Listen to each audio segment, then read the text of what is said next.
We followed the developments in Ceuta with concern, and the EU expresses its solidarity with Spain. The High Representative VP Borrell and Commissioner Johansson have been in close contact with the Spanish authorities and are providing our support. We hope to have a joint solution, a common solution within the European Union to deal with migration issues. This could be achieved through the new Pact on Migration. And this is an urgent issue which needs to be addressed. Morocco is an important partner to the European Union and one of our closest neighbours. Commissioner Ghali contacted his counterparts in Morocco, and they're trying to address the situation. Now, thanks to that dialogue and partnership based on mutual confidence and common commitments, we hope that we will find common solutions. To come back to a bit more detail on your questions, it's not for me now to give an interpretation of all of the remarks that may have been made by the Vice President or other members of the College who may have expressed a view on this. I'm sure we'll also have seen the comments of the High Representative and Commissioner Johansson in the European Parliament yesterday. But to give you a few words of explanation on our partnership with Morocco, I would just add what Commissioner Johansson had said yesterday in Parliament, in English. I quote, "The most important thing now is that Morocco continues to commit to prevent irregular departures and that those that do not have the right to stay are orderly and effectively returned. Spanish borders are European borders. The European Union wants to build a relationship with Morocco based on trust and shared commitments. Migration is a key element in this regard. I'm following this very closely together with the High Representative, Vice President Borrell, Commissioner Ghali, and of course with the Spanish authorities." Unquote. Well, it's not for us to add to what the Vice President has said. He made his comments. He explained the situation in the words chosen by himself. For us, it's important that it be clear for everyone that European policy on migration and asylum will be based on our proposals, those that are included in the Pact on Migration and Asylum in, I think it's September of last year. And we hope to see it adopted as quickly as possible. Now, it would be pointless if anyone was to try and influence our policy in this area through any manner. Now, we'll be dealing with the migratory flow on the basis of our values and our procedures and on the basis of the proposals that we hope to have adopted by the co-legislator in this field. On the second question, I pass you back to Christian. Well, I think that's probably more of a question on Nabila as regards contact with Morocco, but I can reiterate what has been said, that there has been contact, Commissioner Ghali specifically, and that the Moroccan authorities have committed to help or assist in this situation. So I'm confident that shared solutions will be found. In this context, I'd also like to add that the Vice President has also been in contact with Spanish authorities. Yes, Nabila, have you anything to add on that contact with the Moroccan authorities?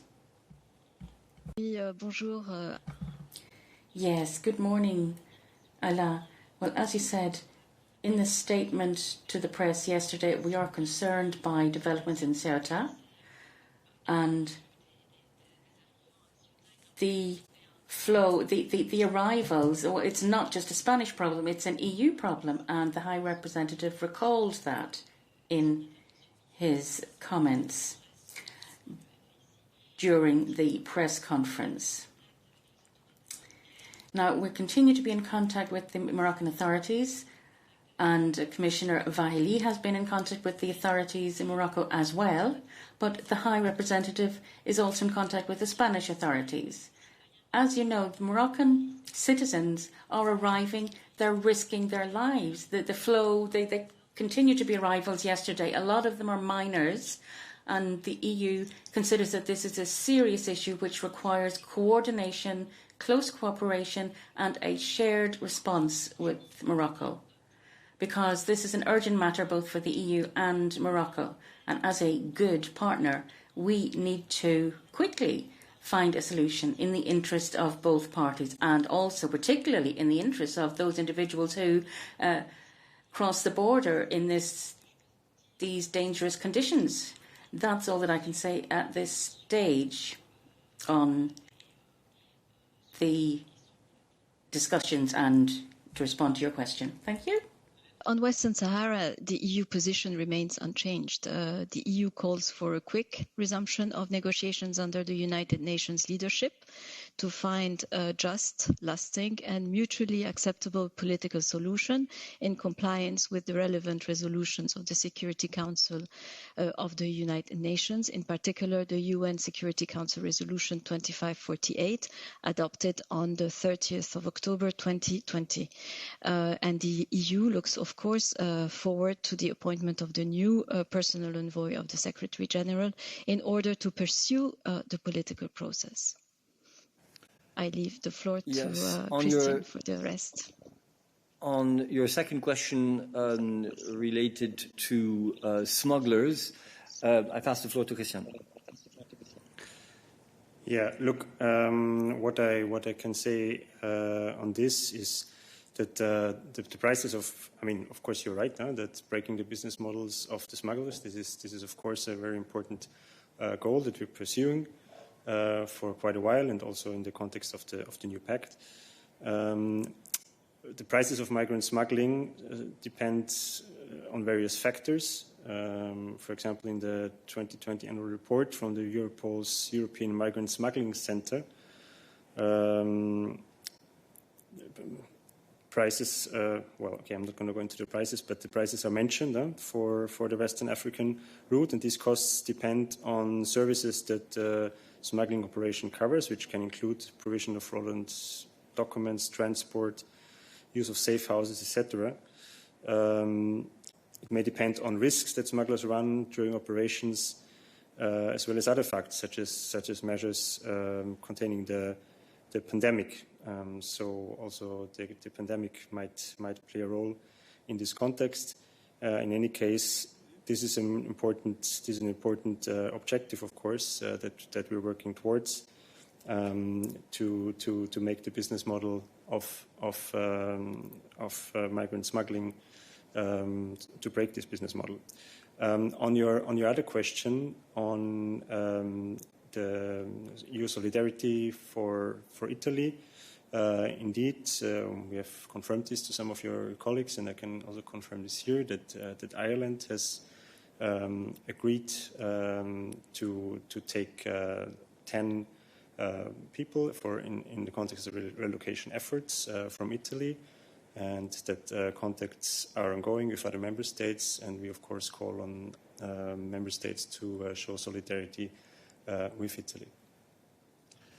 On your first question, I'm afraid I cannot go any further than what I said just now in my reply to Alain.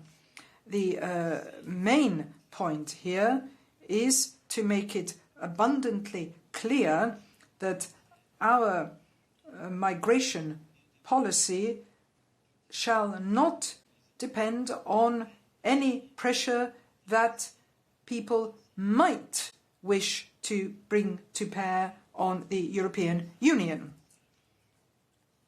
I think that's a very clear message.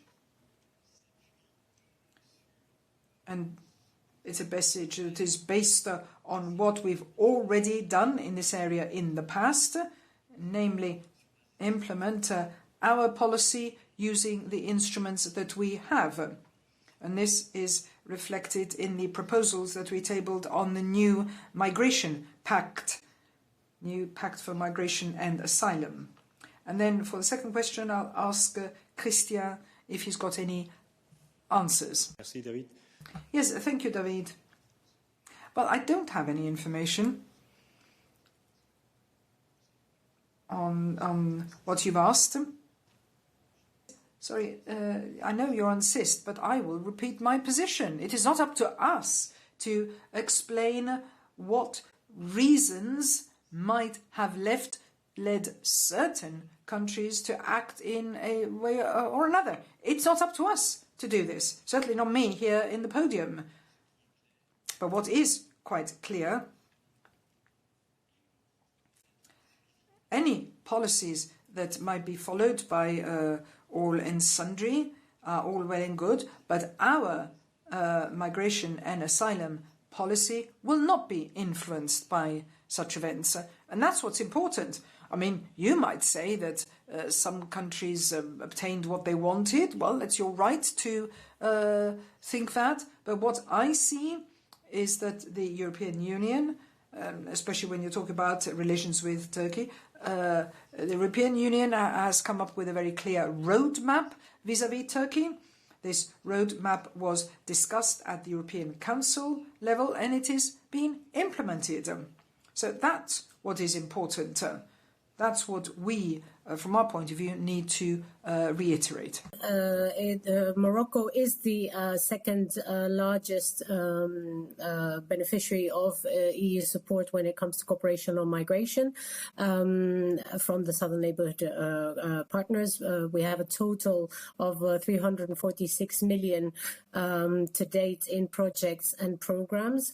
The largest part of this, of course, comes from the EU Trust Fund for Africa. We're talking about 238 million euros that comes from the UTF.